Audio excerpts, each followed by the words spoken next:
آج ہم ایک بہت دلچسپ موضوع پر بات کرنے والے ہیں، اور وہ ہے اسلامک لیزنگ، جسے اجارہ و اقتناء بھی کہتے ہیں۔ اب یہ نام سن کر شاید تھوڑا پیچیدہ لگے، لیکن یقین مانیں یہ تصور بہت سیدھا اور آسانی سے سمجھ میں آنے والا ہے۔ تو پہلا سوال تو یہی ذہن میں آتا ہے کہ بھئی اگر روایتی سود پر مبنی قرض نہیں لینا تو پھر گھر یا گاڑی جیسی کوئی بڑی چیز کیسے خریدی جائے؟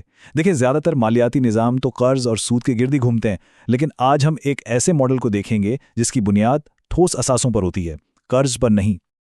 اور یہیں سے بات شروع ہوتی ہے اجارہ و اقتناء کی۔ تو یہ ہے کیا؟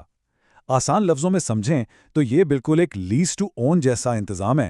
مطلب یہ کہ آپ کسی چیز کو ایک مدت تک کرائے پر استعمال کرتے ہیں، اور جب وہ مدت ختم ہوتی ہے تو آپ ہی اس کے مالک بھی بن جاتے ہیں۔ تو پھر یہ پورا نظام چلتا کیسے ہے؟ آئیے اس کے عمل کو مرحلہ وار دیکھتے ہیں۔ اسے ہم 4 بالکل سیدھے سادھے عملی مرحلوں میں تقسیم کر کے سمجھیں گے تاکہ پوری تصویر واضح ہو جائے۔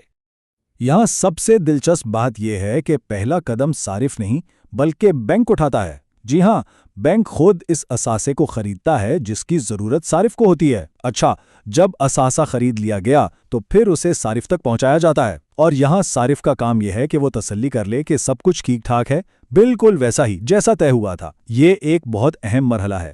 اب یہاں سے اصل لیز کا معاہدہ شروع ہوتا ہے۔ صارف ایک طے شدہ مدت تک ایک طے شدہ کرایہ ادا کرتا ہے، لیکن یہاں یہ بات سمجھنا ضروری ہے کہ یہ صرف کرایہ نہیں ہے، یہ ملکیت کی طرف ایک سفر کا حصہ ہے۔ اور پھر جب آخری قسط بھی ادا ہو جاتی ہے تو وہ لمحہ آتا ہے جب اثاثے کی ملکیت باقاعدہ طور پر صارف کو منتقل کر دی جاتی ہے، اور اس طرح وہ اس اثاثے کا نیا اور قانونی مالک بن جاتا ہے۔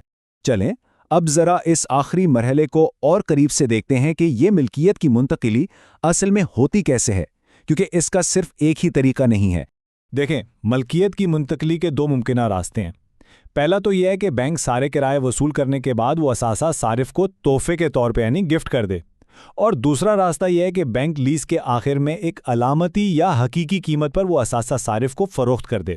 تو اس ماڈل میں یہ لچک موجود ہے جو اسے بہت عملی بناتی ہے۔ اب اس پورے عمل کو شرعی طور پر درست رکھنے کے لیے کچھ بہت اہم شرائط ہیں۔ سب سے ضروری بات یہ ہے کہ لیز کا معاہدہ اور ملکیت کی منتقلی کا وعدہ، چاہے وہ تحفے کی صورت میں ہو یا فروخت کی، یہ 2 الگ الگ دستاویزات ہونی چاہیے۔ انہیں ایک ساتھ ملایا نہیں جا سکتا، اور یہ وعدہ صرف بینک کی طرف سے لازم ہوتا ہے۔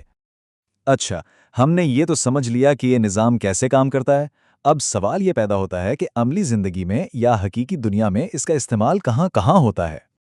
عام طور پر یہ طریقہ کار بڑی اور قیمتی چیزوں کے لیے استعمال ہوتا ہے، جیسے گھر خریدنا ہو تو ہوم فائنینسنگ میں یہ بہت مقبول ہے۔ اس کے علاوہ کاروباری حضرات بھی اسے خوب استعمال کرتے ہیں، مثلا نئی مشینری، گاڑیاں یا پھر کمپیوٹر جیسا سامان خریدنے کے لیے۔ یہاں ایک اقتباس اس ماڈل کے بنیادی اصول کو بہت اچھے سے واضح کرتا ہے۔ وہ یہ کہ بینک اثاثے کی ملکیت اپنے پاس رکھتا ہے جب تک کہ تمام اقساط ادا نہ ہو جائیں۔ اس سے کیا ہوتا ہے؟ اس سے یہ ہوتا ہے کہ فائنانسر یعنی بینک کا سرمایہ محفوظ رہتا ہے، کیونکہ اثاثہ تو اسی کی ملکیت ہے۔ تو اس ساری گفتگو کا نچوڑ کیا ہے؟ نچوڑ یہ ہے کہ یہ ایک ایسا مالیاتی ماڈل ہے جس کا پورا انحصار ایک حقیقی ٹھوس اثاثے پر ہوتا ہے۔ یہاں مقصد صرف قرض پیدا کرنا نہیں ہے۔